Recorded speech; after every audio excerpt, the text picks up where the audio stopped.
We have a president ambaye ile tamaa konayo ya mali ya shamba, na sasa tumeanza kuwa convinced ya kwamba Ruto has realized this one-term issue we've been talking about, he is actually going to be a one-term president.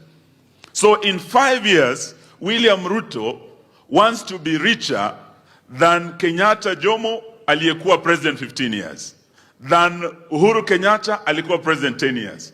So anataka the Kenyattas after 25 years, na the Mois after 24 years. He wants to do all this in one term of 5 years. That is why mukisikia yale Rigijia amesema msifikirie ni mzaha. Tunaona zile footsteps kama za yule jamaa alikuwa anaitwa Pahom. Alitembea kila pahali, tumekuwa sekta ya uchukuzi.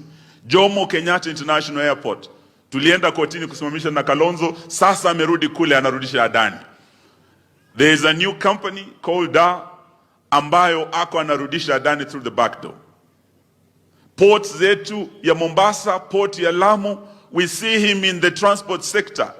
Bato anaendelea kunyakua huko. Energy sector, hata mafuta kule Turukana. Stima yetu Ketrako.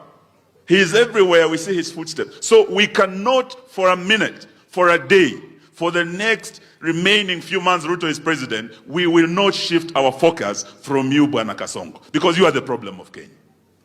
Sisi tuomba watu wetu muendelee kusimama nasi ili tuhakikishe ya kwamba tunatatua mambo haya.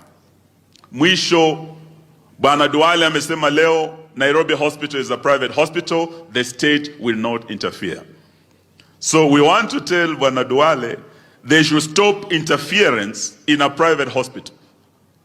Dr. Obwaka wenzake tunasikia wameachiliwa leo, but the harassment they went through, kushikwa jana wapelekwe Muthaiga police station, Bishaga wapelekwa station nyingine, it is pure harassment and coercion. For us in the opposition, we are saying this abuse of power, it must stop.